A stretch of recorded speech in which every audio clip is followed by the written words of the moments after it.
Hello students, let's have some fun learning about motions of the earth. What will you learn in this lesson?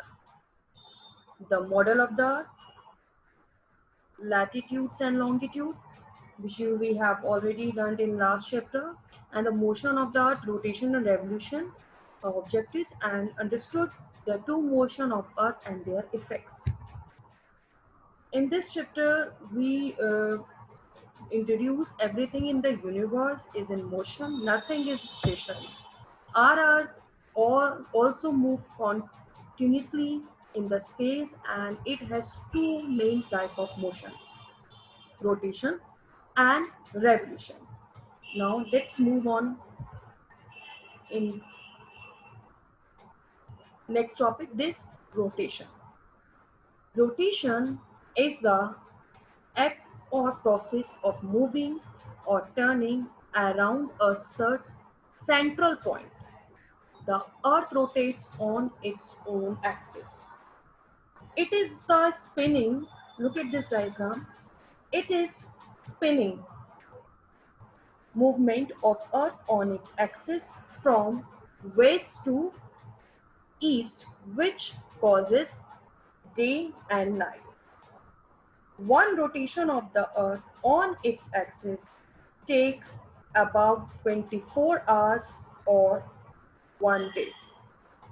The axis is an imaginary line joining the two poles, North Pole and South Pole, to the center of the Earth. It is inclined from the vertical at the angle of 23 degree half east, which means it is inclined at the angle 66 degree half to the plane of the Earth orbit, the level path on which the Earth revolves around the Sun.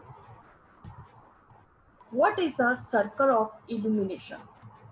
The circle of illumination means the side of the earth facing the sun has the day, while the other side facing away from the sun has night. Look at this diagram. The circle that separate day and night is called circle of illumination.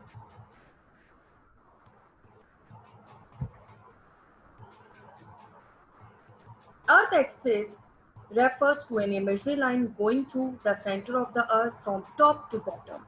Thus, while circle of illumination separates light from the darkness and day from night, axis is a line along which the earth rotates. Earth's axis make an angle of 23 degree half, and the circle of illumination, the line that separate the earth to create equal part of day and night. Next topic is orbital plane. It is an imaginary line that passes through the center of the earth from poles. Orbital plane is the plane that is parallel to the orbit of the earth.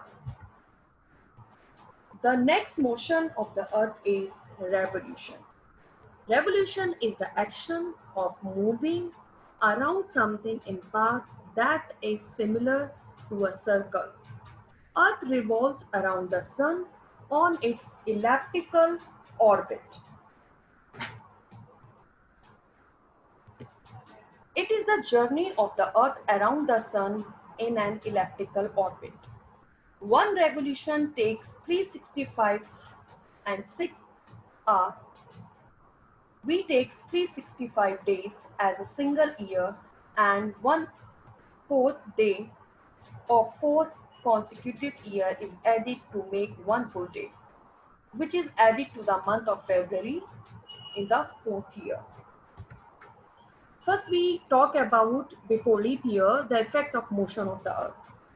A year is mainly divided into 4 seasons: winter, spring, summer, and autumn. These seasons are experienced due to change in the position of earth around the sun. Look at this diagram. The Earth continuously changes its position around the Sun. Position of the Earth change around Sun because of its revolution and tilts. As I have already told you, revolution means Earth take round around the Sun.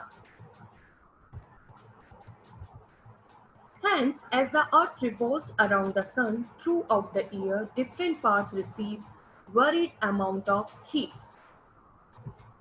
The part which the face of the Earth which toward the Sun, that part receive maximum heat. The part which is more tilt toward the Sun experience longer day and hotter climate during that period. As different part of the Earth are tilt, the different part are tilt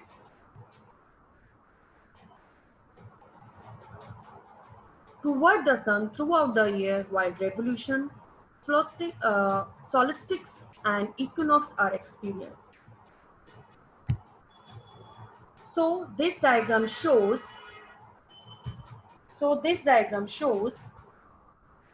Revolution, effect of revolution. The revolution of Earth around the Sun, the tilt of its axis causes change in season. Look at two diagrams. I will explain you. As you can see the diagram, on 21st June, the North Pole is tilted toward the Sun. The maximum heat of the Sun reach this part of the Earth. The overhead, a direct rays of the Sun falls on the Tropic of Cancer. The position of the Earth is called summer solstice. Since the Sun rays are falling directly, the North Hemisphere has the summer season, with 21st June being the longest day. It experiences longer days and shorter nights. At this time, the region between Arctic Circle, the North Pole experience the period of only daylight with no night. Only daylight, no night. The Southern Hemisphere during this period experience winter. Look at this portion. The Southern Hemisphere during this period experience winter. The days are shorter and nights are longer. About the 6 month later, if we move same way the Earth, 6 months later, 22nd December, we notice the South Pole is the South Pole tilt toward the Sun, and the overhead rays of the Sun are now falling on the Tropic of Capricorn. The position is called winter solstice. Now the Southern Hemisphere has summer season, with 22nd December being the longest day. It experiences longer day and shorter night. Place south of Antarctica Circle experience only day light and no night. The Northern Hemisphere during this time has shorter days and longer night. The position between 21st June and December 22nd is the position 3 months after the summer solstice, when the overhead rays are in transition from the northern to the southern hemisphere, are overhead on the equator. Overhead on the equator. At this time, the entire Earth has day and night of equal duration. Equal duration. This position is known as autumnal equinox or occur on 23rd September. Similarly, this position of the Earth between 22nd December to 21st June, which is 3 months after the winter solstice, the light equinox, when the overhead the rays are once again on the equator. Experts that the overhead rays of the sun are in transition from southern hemisphere to northern hemisphere. This position called spring or vernal equinox occur in 21st March. I hope you like my video. Thank you.